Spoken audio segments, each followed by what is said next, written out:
Being someone who isn't nearly as computer savvy as someone from this generation should be, I know very little about what technology is capable of.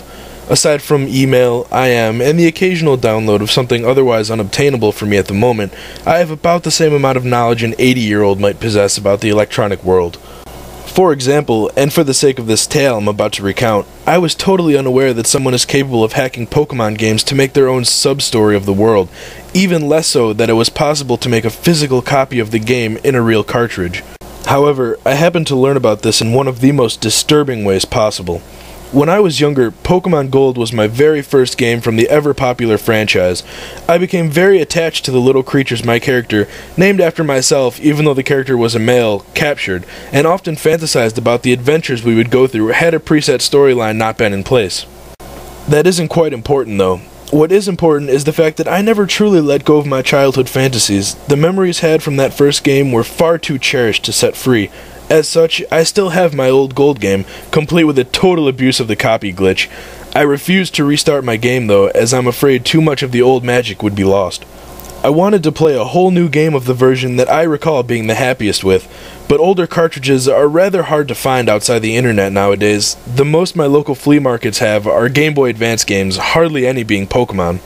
Fortunately for me, my grandmother still fully supports my long-standing love for Pokemon and often buys boxes of cards, toys, videotapes, and other items she comes across during her frequent visits to local auctions. Granted, very little of these things she gives me are in good condition. Long-forgotten items stowed away in a musty basement after the phase in their owner's life has passed hardly ever are. But as gifts from a dear relative, I cherish them as if they were made of gold. Pun not intended.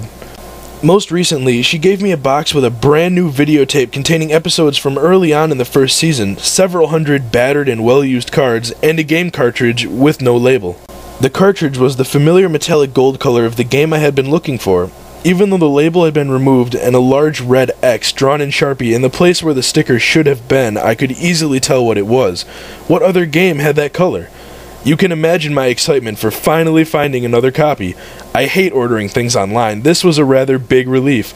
I thanked her profusely and promised I would play it as soon as I got home, which I did. Getting started was difficult, not because the game was faulty, but because I had sold my Game Boy Advance to my little brother several years ago for some of his better Pokemon cards. Once something belongs to him, it's difficult to get him to lend it out to me, such as sibling relations, I suppose. After much bribery, I finally got my hands on my former Game Boy Advance and quickly inserted the vandalized game. Chills ran through my body as the opening movie for the game began to play, sending a wave of nostalgia crashing over me. It was good to see it again. The game opened normally. The pixelated image of Ho-Oh flying through the sky beneath the title presented itself before leading into the normal selection screen. The person who owned the game before me still had the game on file, but I cared very little for what someone did before me. Considering the condition of their things, they must have been very young. I was bound to be met with a team full of Pikachu with ridiculous names. I started a new game. It was here that I realized something wasn't quite right with the game. The normal intro involving a professor introducing you to the world of Pokemon didn't play out. Rather, it went more like this. It started out with a black screen, which was quite familiar considering that's how the Gold, Silver, and Crystal games began. But instead of the normal, "What time is it?" dialogue, I was met with, "Pokemon are nothing more than tools. Use them, and throw them away." The black screen faded away, revealing an empty area at night. It looked familiar. I vaguely remember it being a route in an earlier part of the game, but since I've been away from the game for so long, I couldn't place it. In the silence of this scene, the sprite of your rival, henceforth noted as Silver, walked in from the left. He moved a little slower than normal, as if he were hesitant about something. Once he had moved to the middle of the screen, he stopped and turned back to look at where he came from, turned towards where he was going, and turned back towards where he had came once again. For a moment, he stood there simply staring towards the left side of the screen, before a dialogue box popped up beneath him saying nothing more than... After that, he turned back around yet again, only this time he continued off to walk off the screen. The scene faded away, to be replaced with Silver standing in the place where you first officially see him, just outside Professor Elm's laboratory. It was clearly in a slightly later part of the game than normal, as the professor and his assistants all exited the lab and went their separate ways. The assistants left the town, and Elm walked further downward off-screen, which I assumed that meant he left for his home and remained in town. The character of Gold was nowhere to be seen. After that scene, it stayed on Silver. I thought the game had frozen for a minute, but I finally realized I was able to move him. Honestly, I was a little excited. Silver was, and always has been, my favorite of the rivals. It was an interesting thing to be able to play as him. I moved him a little further downward to see if I was able to explore, but it stopped me each time I moved one step away from the front of the lab. A dialogue box popped up that said, "I can't leave yet," and it backed me up a step. I moved back to the place he had originally been standing and moved into the window. It worked much like a door as it allowed me to enter Professor Elm's lab. Aside from the regular equipment, bookshelves, computers, trash cans, tables, all that, the lab was empty, which was to be expected since the employees had left just a moment ago. On the table was a single Pokeball. Being without one at the moment, I walked over and took it. A dialogue box popped up and said, "Obtain Totodile," but no item get music played. Apparently, stealing wasn't condoned even by the game. After pressing A, it gave me the option of naming the Pokemon. I picked yes, as I love naming these things. As it took me to the naming screen, another dialogue box popped up, interrupting the naming process. "Don't name it, you'll only get attached. Don't love it, use it." It was clearly the voice of the same person who spoke in the very beginning. I found it odd. The naming screen faded away, leaving me in the empty lab, which I quickly tried to leave through the front door, but was stopped by Silver saying, "Not through there." Again, he backed up and I exited through the window I had come in from. As if things weren't strange enough as they were, when I left New Barktown to begin this adventure and stepped into the grass, it was nearly impossible to get a random battle to start. Normally, I go out of my way to avoid them later in the game, but during the beginning, it was something I enjoyed to get my Pokemon to level up. Being unable to find something to fight was a little frustrating. After several minutes of walking back and forth in patches of grass, I finally encountered a Pokemon, a Sentret, nothing out of the ordinary, but when I sent out my Totodile and chose the only presently useful move he had, Scratch, the Pokemon fled. I was rather confused. Wild Pokemon never ran, not so early in the game. After a few more tries, all with the same outcome, I continued on to Cherry Grove. Just before I entered the city, I recognized the small area as the one Silver had walked through in the beginning. After entering the city, I bumped into Gold, who wordlessly challenged me to a battle. His Pokemon, a Cyndaquil, was already a slightly higher level than mine. I was still stuck at 5, he was already at level 7, and even though I had the type advantage, he beat me.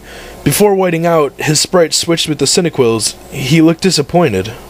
After exiting the Cherry Grove Pokemon Center, I hadn't used it prior, but it was apparently the only option I had. I walked back to the place he had challenged me, only to find I wasn't able to battle him at this point. The game was getting a little annoying by now. I had no money, Pokegear, or Pokedex, and I was unable to battle wild Pokemon. Fortunately, once I entered Route 30 onward, there were other Pokemon trainers in which I could battle and easily beat, though none of them seemed eager to speak to me after I'd won.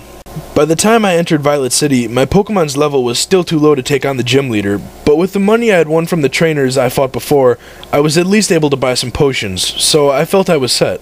The lesser trainers of the gym were easy enough. I was only forced to use 2 of my previously purchased potions, and I leveled up once, though as I took on the gym leader, he proved to me too much and I lost yet again. Upon winning, he did the very same thing Gold had done, and he looked disappointed as well. When the battle ended, I didn't white out. Rather, I had to endure a lecture about treating Pokemon correctly from the leader. Once he finished speaking, I received a one-worded option. Steal? I chose the only option given to me. Yes. Silver backed up one step and slammed into the gym leader, kicking him backwards.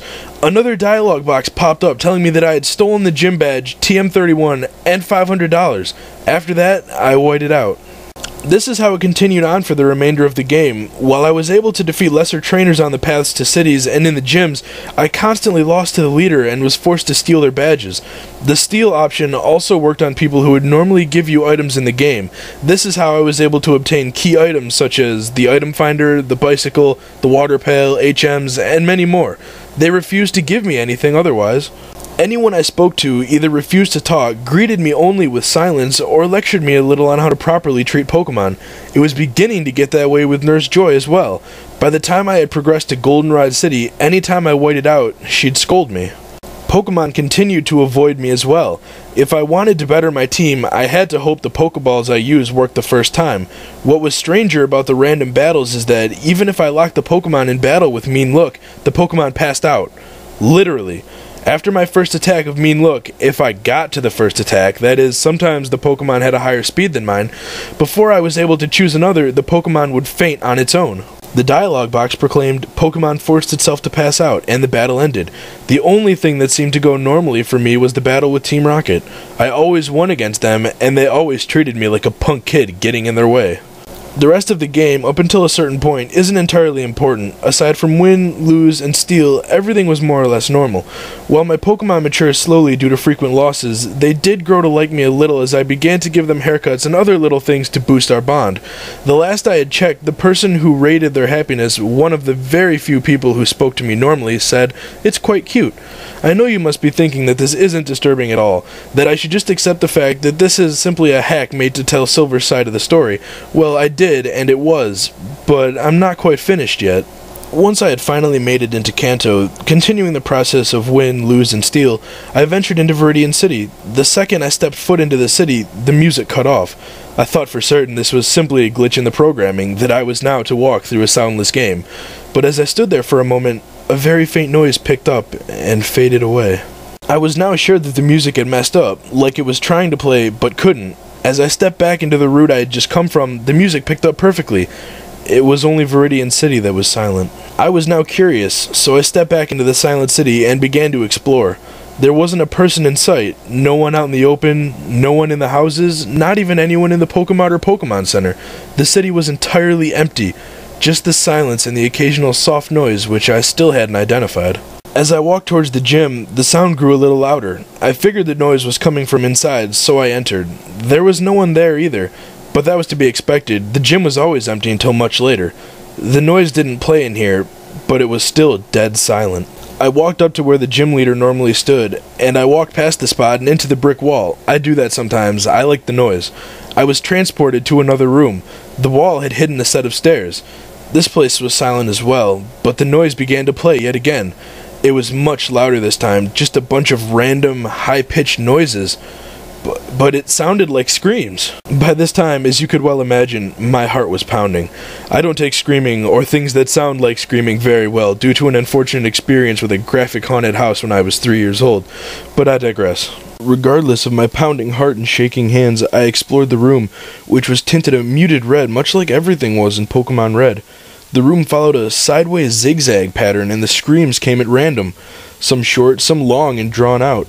It sounded as if someone was being tortured.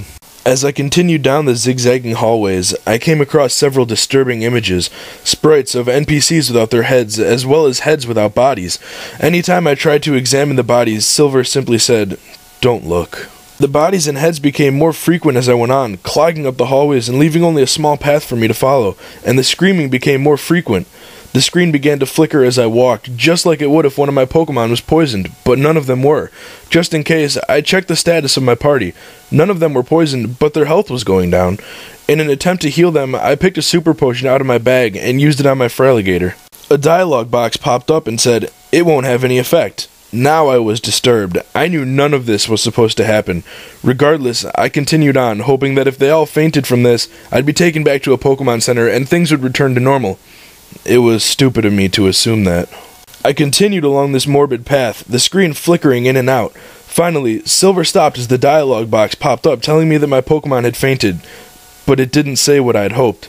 It said, "All dead." By now I was ready to cry. But I couldn't stop myself from trying to get to the end of this disturbing experience. If I didn't do this now, I would just be tempted to do it again some other time. Finally, I reached the center room, which was now tinted a deep red. I assumed this was to simulate the fact that the room was filled with blood. However, there were only a few bodies scattered around it. In the center, there were a few living figures. A man, a Pokemon, Gold, and another Pokemon I could only assume was his Typhlosion. Gold's Typhlosion attacked the man's Pokemon, but it was quickly struck down. Its sprite first turning red, then gray, then disappearing.